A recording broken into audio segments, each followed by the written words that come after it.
The Morning Brew The Morning Brew with DJ Tommy G. with DJ Tommy G. 89.5 radio, the way it should be. 89.5 Subic Bay Radio. Yes, you heard it right. The Morning Brew with DJ Tommy G. It's now 11:22 in the morning. Time check to you. Brought to you, rather, by Royal Duty Free. Tap to Win promo is ongoing. And in fact, we only have 2 days left for this. Hanggang September 15 na lang. Last day is gonna be this coming Sunday. So you better hurry if you haven't joined yet. Ako, nakasali na ako. May mga points na ako. Tap to Win e-raffle promo. Alright, with every purchase, well, bring your receipt at the marketing customer service counter to check how many e-raffle entries you've earned. Okay? That's the e-raffle, Tap to Win e-raffle promo. Get the chance to win a brand new iPhone 15. Yan yung first prize. Wow, iPhone 15. Second prize, 2 winners of Samsung Galaxy A55. And third prize, 9 winners. Not 1, not 2, not 8. 9 winners of Samsung Galaxy A05. Okay? Sosyali ng mga papremyo. Once again, that's the Tap to Win promo for you. Hanggang Sunday na lang, you better hurry. Visit the Royal Duty Free stores 1 and 2 now. Today, 252-3258. For more inquiries, the hotline number. Check out their social media pages as well. Okay? And welcome to the September 13th, 2024 edition of this radio show. I'm gonna be giving you today's holidays and observances, of course, as usual. Holidays and observances and the famous birthday segment. Okay? Yung mga sikat, artista, celebrity, singer, dancer, at kung anik-anik pa, even politicians minsan celebrating their birthdays today. Ayan, okay? And in case you don't know, I got a big surprise for you. A big birthday celebrant. Mamaya, okay? Eto muna, today's holidays and observances being brought to you by Wawas Junior, Subic Bay Freeport branch.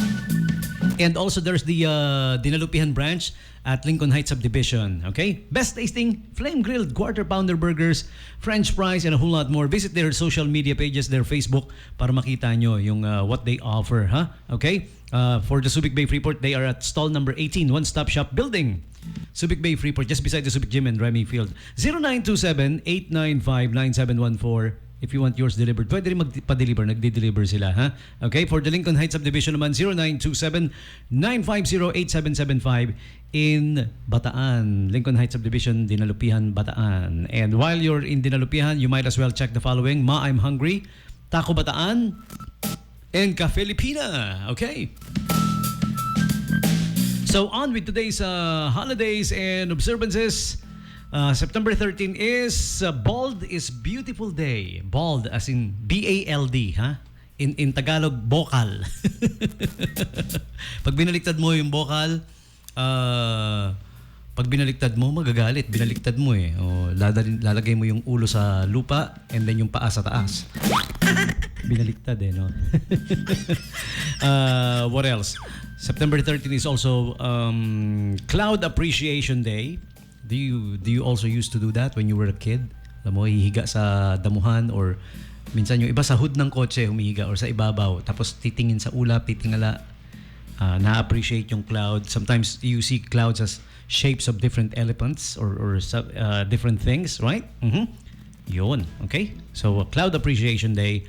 And also, Hug Your Boss Day. Ayan, yakapin mo sila ng mahigpit na mahigpit hanggang hindi na makahinga.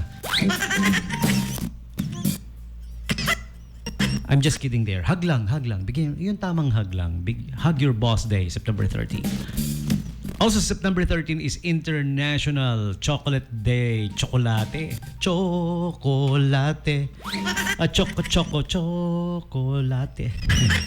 And what else? September 13 is also Peanut Day. Okay? Yung mga mahilig kumain ng mani. Oh, yung mga tropa ko, tsaka ako, syempre, mga mahilig kami kumain ng mani. Lalo na yung maning Pilipina. Na nabibili sa Pilipinas, syempre, kaya maning Pilipina ang tawag doon. Oh, okay? Oh, may nag-message, oh. Sabi niya, Tommy G, lumulusot ka pa, sabi mo Pilipina, ba't hindi Pilipino? Kasi kadalasan, pag yung tindera, babae, maning Pilipina. Oh. Ngayon, kung binili mo sa lalaki, di maning Pilipino. Parang yung napag-usapan lang namin noon ni Attorney Roy Pastor ng ang pumanaw ng ang ating kaibigan na si Attorney Roy. Sabi niya, pareho daw pwede. Ang Tagalog ng Port of Subic, Puerta ng Subic or Puerto ng Subic. Pareho naman daw pwede. Oo, may pwedeng gamitin pareho, Puerta or Puerto. Ngayon, the difference, ako yung nagbigay ngayon ng difference. Sabi ko, ang difference lang po, depende kung sino yung chairman and administrator. Oo. Pag lalaki yung chairman and administrator, Puerto ng Subic.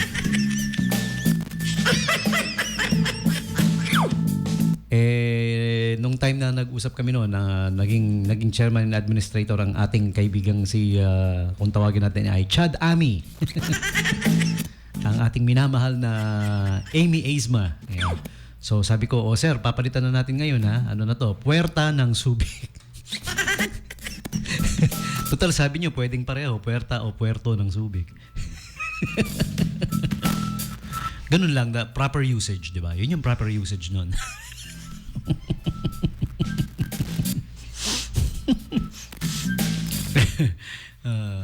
Nabanggit rin lang, hi to Ate Amy. Hi. I miss you. I hope you're doing fine. Okay, and moving on. Next holidays and observances for you is Scooby-Doo Day! September 13 is Scooby-Doo Day. Alright? When I was a kid, I'm watching a lot of cartoon and among my favorites, there you go, Scooby-Doo! Today is also Uncle Sam Day. Uncle Sam is like the character, fictional character for US of A. Yeah, Uncle Sam, US, Uncle Sam. In case you don't know, baka hindi nyo pa na-realize up to now, ha? Kaya yung Army recruitment logo nila, laging there's this dude na nakasombrero na with the American flag design. Ayan, they call him Uncle Sam. Ayan, Uncle Sam wants you. Yung mga nagre-recruit sa military, di ba? Ayan, Uncle Sam there is parang secretly in code, it translates to US, United States. And lastly, September 13 is also Supernatural Day. Okay? One more, that's something that's important. Stand Up to Cancer Day, something that's significant for you, September 13. Okay, so there you have it, just some of the few holidays and observances for today. Okay, September 13, 2024. And for all of you birthday celebrants, this one's for you. Happy birthday to you, happy birthday. Happy birthday to you, celebrities and the like celebrating the birthdays today. Check it out, check it out. Our dear president lang naman is one of today's birthday celebrants. Okay? Ferdinand Bongbong Marcos Jr. Ayan, ang ating presidente. Happy birthday to you, dear sir. September 13, 1957. All right? And do you know, one of the cool what do we call it? Ano bang tawag dun sa what word? I'm looking for a word eh. One of the cool incidences, parang gano'n, coincidences, yung birthday naman ng father niya, muntik na sila magka-birthday noon. Just the other day, September 11 naman, si Ferdinand Edralin Marcos Sr. Yan. September 11 and September 13 today, respectively, our dear President Bongbong Marcos Jr. Okay? He was born September 13, 1957. Next up we have Richie the Horsey. Do you guys remember Richie the Horsey? Napakagaling na komedyante. Laging kasama ng his career flourished with the TBJ trio, the Tito Vic and Joey trio. Ayan, of Eat Bulaga, syempre. And madalas nasa Eat Bulaga rin siya noon, di ba? Nung buhay pa siya. September 13, 1957. And speaking of Eat Bulaga, another Eat Bulaga alumni, Sugar Mercado. Okay? She was part of the Sex Bomb Girls and then went on solo. And she went on also to co-host in Wawawin when she was dropped by the show that she was first a part of, the GMA noontime show back then, Eat Bulaga. Okay? Next up we have pop singer Niall Horan of One Direction, September 13, 1993. TV actress Lily Reinhardt turns 28 today. She was on the CW series Riverdale and The Kings of Summer in 2013. Dami na naging movie ito actually. Nick Robinson's she was with Nick Robinson in The Kings of Summer. She was also cast in Hustlers starring Cardi B. And in 2020 starred in the movie Chemical Hearts. All right? Next up, we have happy birthday also to Tyler Perry, September 13, 1969. The Madea film series, Madea's Family Reunion. She was also in Diary of a Mad Black Woman. And he acted as Madea in Drag. Okay? Tyler Perry, TV producer and actor, turns 55 today. Ben Savage, kapatid ni Fred Savage. If you remember Fred Savage, he became popular for the TV series The Wonder Years back then. Okay? And then his younger brother went on to star also in his own TV series, Boy Meets World. Okay? He played the role of Corey Matthews. All right? Which had its reprise, nagkaroon ng reprise na Girl Meets World naman. Babae naman yung star on the starring role. Okay? Next up, we have Dave Mustaine, Me Oh My. All right? He is the former guitarist for Metallica who went on to become the singer and guitarist behind the heavy metal band Megadeth. Wow. September 30, 1961. We'll put in a song from Megadeth, definitely. Turns 63 today. Dave Mustaine. Okay? Robbie K turns 29 today. When he started, he's just a kid actor, child actor. He was born September 30, 1995. Pero ngayon, he turns 29 na, no? Bilis ng panahon, ano? Back in 2008, he's in Pinocchio. All right? The TV show Pinocchio and 2007's Fugitive Pieces. And then he played Peter Pan in 11 episodes of the series Once Upon a Time. Okay? So there you go. And he was part of Heroes Reborn as Tommy. He played the role of Tommy! Tommy Clark in the Heroes Reborn NBC series. Next up, we have music producer, rapper, singer, recording artist Swiss Beats turns 46 today. And lastly, Milton S. Hershey from a long time ago, September 13, 1857. I guess the last name gives it away. He's an entrepreneur. Hershey. There you go. He founded the Hershey Chocolate Company back in 1894, which a lot of people, including myself, has come to love. The Hershey's chocolate. All right? So again, he was born September 13, 1857. So there you have it, celebrities and the like celebrating the birthdays today. You're sharing your birthdays with them. All of you, September 13 birthday celebrants, happy birthday to you. Happy birthday. Happy birthday to you. Happy birthday. Happy birthday. Happy birthday to you.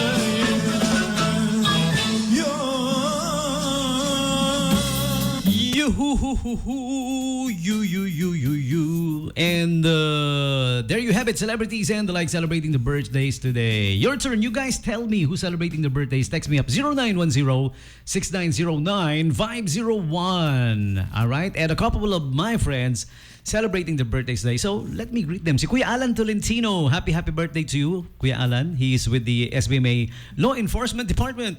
SBMA LED. Salute, sir. Happy birthday, paring Alan. Okay? And next up we have, si Ate Trixie Jane Diago Canlas, who is a part of the Clash Dreamers ng Clash of Voices by G1 Entertainment Productions, ang napaka-talented na singstress na si Ate Trixie. Happy 18th birthday. Oh, ano niya? Debut niya ngayon. Debut. Uy, happy birthday sa'yo. I was actually invited but sadly, pasensya na. I really wanna go. Pero sunod-sunod yung events natin eh. Oo, nagkasunod-sunod, tuloy-tuloy hanggang over the weekend. Nako, walang pahinga si DJ Tommy G. Ang lalaking walang pahinga. Katawan ko lang ang panlaban. Parang ganon. Ate Trixie, happy birthday to you. Ha? Again, pasensya na ha, hindi na ako makakapunta. Wala na, hindi na kumasya sa schedule. Sorry. But yeah, nonetheless, happy birthday. Enjoy. Happy 18th birthday. Okay? Sino yung first dance mo sa 18 Roses? Oy. Yoy. Pag yung babae daw nag-18th birthday, tapos meron siyang 18 candles, 18 roses, 18 roses dance. Kadalasan daw yung nakalagay sa unang-una sa listahan. May clue yun eh. Oy. Except kung father yung nilagay or kamag-anak, the soonest, kung pangalawa man siya or pangatlo, you guys should check it out. Tama ba ako, Ate Trixie? Sorry, binuking kita. Uy. And lastly, my friend and former classmate when I was in high school. College pala. High school ka dyan. When I went back to college, kailan lang kasi, a couple of years ago, I went back to college and then nag-pandemic. Parang pinipigilan talaga ako, no? Oh, may mga pumipigil na nga sa akin, pinipigilan pa ako ng pandemic. Pinipigilan ka nang umangat, pinipigilan ka pa rin umangat ng ng COVID-19. Pero yeah, I went back to college and she's one of my classmates na I tried making a voice talent out of her, di ba? We did some recordings dati. And I'm proud of her because she turned out to be a beauty queen. Wow! All right? Si Ate Sara Bonifacio Backheat. All right? Hindi Y yung apelido niya in English, ha? May H eh. Backheat. Yeah, she's a Filipino of Egyptian descent, kaya that's why the apelido. So, Ate Sara Bonifacio Backheat. All right? I'm so proud of you, ha? Congratulations sa mga achievements mo. I'm so proud. It's been a long time since we, last seeing each other. Pero I want you to know I'm so proud that once upon a time I tried making a voice talent out of you and then eto ka na ngayon, nandiyan ka na ngayon.